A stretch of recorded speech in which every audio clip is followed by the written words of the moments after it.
ప్రభువుని ఎందుకు వెంబడించారు అనంటే తెలుసా? ఈరోజు కొంతమంది జీవితాలు ఒకప్పుడు చాలా దుర్భరమైనటువంటి పరిస్థితులు. ఇందాక రాజేష్ అన్న చెప్తా ఉన్నాడు. ఇక్కడ సిఐ గారు ఉన్నారండి. ఒకప్పుడు ఆయన ఈ గొడవల్లో తిరిగినటువంటి రీతిగా నేను విన్నాను. ఎందుకంటే 2011 9వ సంవత్సరం నుంచి నాకు తెలుసు. అయితే ఆ సమయంలో అన్న సాక్ష్యాన్ని నేను విన్నాను. గొడవల్లో ఎక్కువగా రౌడీ షీట్ ఉన్నది అని. అప్పుడు నేను వచ్చినప్పుడు అన్న వాళ్ళని చూసి చాలా ఆశ్చర్యపోయాను. రౌడీ షీట్ ఓపెన్ అయ్యి చక్కగా దేవుని కొరకై ఇంత ప్రయాస పడతా ఉన్నారా? దేవుని కొరకై ఇంతగా ఆరాట పడతా ఉన్నారా? ఆ ప్రారంభంలో అయితే అన్న వాళ్ళు పొద్దున్నే లేచి ప్రతి వీధి కూడా వాకింగ్ ప్రేయర్ చేశారు. Walking prayer.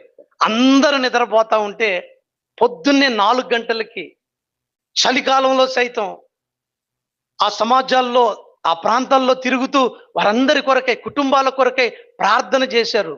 అలా ప్రార్థిస్తున్నారన్న సంగతి నేను విన్నప్పుడు చాలా సంతోషించాను. నిజంగా ఇలాగ భక్తి చేయాలి. అప్పుడు నేను ఒక సామాన్యమైన విశ్వాసిని.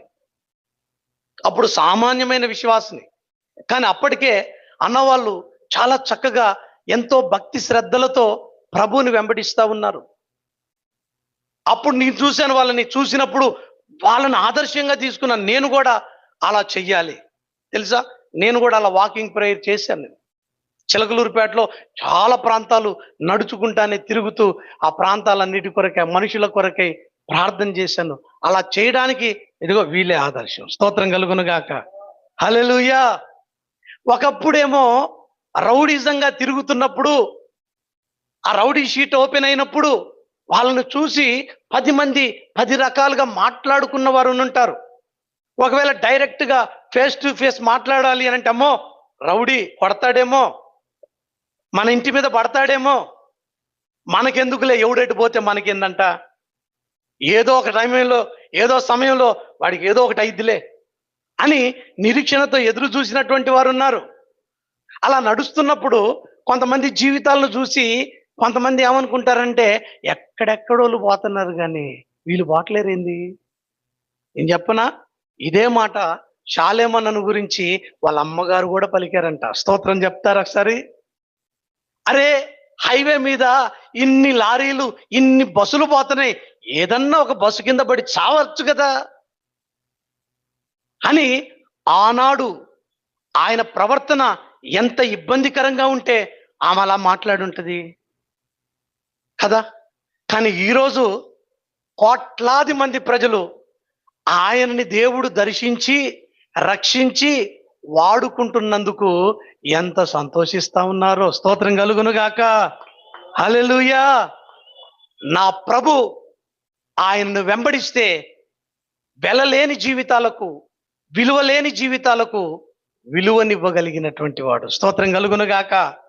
ఒకప్పుడు రౌడీ షీటర్, ఇప్పుడు ఆత్మల సంపాదకుడుగా అనేకుల ఆత్మీయ క్షేమాభివృద్ధి కొరకై, అనేక కుటుంబాల ఆశీర్వాదం కొరకై దేవుని సన్నిధిలో మొరపట్టేటువంటి పాత్రగా దేవుడు చేశాడు. ఒకప్పుడు అతన్ని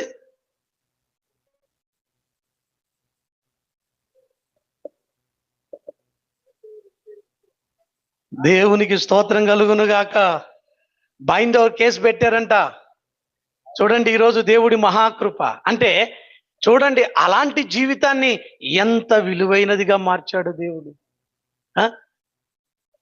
ప్రభువుని వెంబడించినటువంటి వీరి జీవితాలు ఎలా ఉంటాయి అనంటే విలువైనవిగా ఉంటాయండి. ఈరోజు మేము కలిగి ఉన్నటువంటి విలువ అది మాకు మేము తెచ్చుకుంది కాదు. ఒకవేళ రాజేష్ అన్న అలా రోడ్డు మీద వెళ్తా ఉంటే చేతులెత్తి వందనాలు చెప్పేటువంటి వారు ఉంటారు. వాళ్ళు కూర్చున్నటువంటి కుర్చీల్లో నుంచి కూడా పైకి లేచి నిలబడేటువంటి వారు ఉంటారు. ఆ విలువని ఎవరిచ్చారు? ఆ ఘనతని ఎవరిచ్చారు? ప్రభువే. ఆ ప్రభు ఇవ్వడానికి ఆయన చేసిన పని ఏంటో తెలుసా? ప్రభువుని వెంబడించడమే. ఆయన్ని వెంబడించడం ద్వారానే ఈరోజు జీవితాలు విలువగా మార్చబడతా ఉన్నాయి. ఎక్కడో పొట్టకూటి కొరకై కుటుంబాన్ని కాపాడుకోవాలని, తన భార్య పిల్లల్ని క్షేమంగా చూసుకోవాలని చేపలు పట్టడానికి వెళ్ళాడు పేతురు. తన బిడ్డకి, తన భార్యకి కావలసినటువంటి కనీస కనీస సదుపాయాలు తీర్చాలని రాత్రంతా ప్రయాసపడ్డాడు. ఎక్కడ వల వేశాడో, ఎంత సమయం గడిపాడో, నిద్రలేని సమయం. ప్రయాసపడి, కష్టపడి కనీసం ఏమైనా పట్టగలిగాడానంటే ఏమీ పట్టలేకపోయాడు. చివరికి ఒడ్డుకొచ్చి ఆ వల వేసి వేసి వేసి ఆ సముద్రంలో ఉన్నటువంటి ఆ నాసంతా కూడా ఈ వలకు పడితే, ఇక పొద్దున్నే వచ్చి ఆ సముద్రపు ఒడ్డున తన పడవను పక్కన పెట్టి ఆ నాసంతా తీసుకుంటా ఉన్నాడు, శుభ్రం చేసుకుంటా ఉన్నాడు వలని. ఆ టయానికే ప్రభు అక్కడికి వచ్చాడు. ఆయన ఎటు వెళ్ళినా కానీ ప్రజలు ఆయన్ని చుట్టుముడతా ఉంటారు. అయితే ఆ సముద్రపు ఒడ్డున నడుచుకుంటూ వెళ్తా ఉంటే ప్రభువుని చూసినటువంటి వారందరూ కూడా ఆయన దగ్గరకు వచ్చారు. వారందరూ ఆయన మీద పడతా ఉంటే ప్రభు అడిగాడు, అయ్యా ఆ పడవేదో కొద్దిగా ఖాళీగా ఉంది, కొద్దిగా ఆ పడవ మీదకి ఎక్కొచ్చా?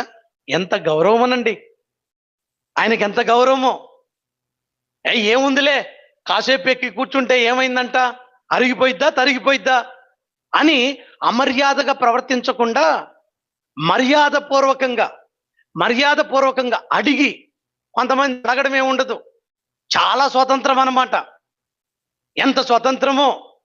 కానీ నేను చెప్తున్నాను, మీ జీవితంలో ఏదైనా సరే వాడుకోవాలన్నా, ఏదైనా తీసుకోవాలన్నా అడగడము అనేది మంచి లక్షణం అండి. స్తోత్రం చెప్పండి ఒకసారి. అడిగి తీసుకోవాలా, అడిగి చేయాలి, ఏది అడగకుండా చేయకూడదు. ప్రభు ఆయన అడిగాడు, నీ దోణి ఎక్కమంటావయ్యా కొద్దిగా అనంటే, దాని దేవుందిలేండి ఎక్కండి అని ప్రభుని ఆ దోణిని ఎక్కించుకున్నాడు. ఆయన ఆ దోణి ఎక్కి వచ్చినటువంటి వారందరితో మాట్లాడడం ప్రారంభించాడు. వాళ్ళందరితో మాట్లాడి వాళ్ళ కొరకై ప్రార్థన చేసి వారందరిని పంపించాడు. ఆ తర్వాత ప్రభు ఆయనను చూసి, అయ్యా కొద్దిగా నీ దోణిని లోనకి నడిపిస్తావా, నీ దోణిని కొద్దిగా లోనకి నడిపిస్తావా అనంటే, అప్పటికే రాత్రంతా నిద్రలేక ప్రయాసపడి కష్టపడి ప్రతిఫలము ఏమి పొందక నిస్సహాయుడిగా ఉన్నటువంటి అతను ఎప్పుడైతే ప్రభు ఈ మాట అడిగాడో, ఆ మాటను విని, ఇప్పటి వరకు ఇన్ని మంచి మాటలు చెప్పాడు కదా, కొద్దిగా సముద్రం లోనకి వెళ్ళాలనుకుంటున్నాడట్టుంది అని ప్రభుని ఎక్కించుకొని కొద్దిగా లోనకు పోనిచ్చాడు. ఆ తర్వాత ప్రభు చెప్పాడు, నీ వలని కుడివైపున వేయ్యా అని. వెంటనే ఆయన అన్న మాట ఏంటో తెలుసా? ప్రభువా, రాత్రంతా ప్రయాసపడ్డానయ్యా, ఎక్కడెక్కడో వలలేశాను, కానీ ఒక్క చేప కూడా పడలేదు. అయినా నీ మాట చొప్పున వల వేతునని వల వేశాడు. వేసేటప్పుడు ఉట్టి వలే కానీ దాన్ని లాగేటప్పుడు మాత్రం శక్తి సరిపోవట్లేదు. ఏంటా ఇంత బరువు ఉంది అని చిన్నగా లాగడం ప్రారంభిస్తే తెలుసా, ఆ వల నిండా చేపలు పడ్డాయి అంట. చప్పట్లు కొట్టండి. ఆ వల నిండా చేపలు పడ్డాయి. ఆ చేపలన్నిటిని కూడా తన పడవలో వేసుకొనగా ఇంకా అనేకం మిగిలినాయి. ఆ మిగిలినటువంటి చేపలన్నిటిని కూడా మరొక దోణిలో వేయడానికి ఆ దూరాన ఇంకొక దోణి ఉంటే దానిని పిలిపించి కూడా ఆ దోణి నిండా కూడా చేపలు పట్టారు. 2 దోణిలు నిండా మునుగునట్లుగా చేపలు పట్టగలిగారు. ఎప్పుడు అనంటే ప్రభు మాటని విని ఆ మాట ప్రకారంగా చేసినప్పుడు. స్తోత్రం చెప్తారా?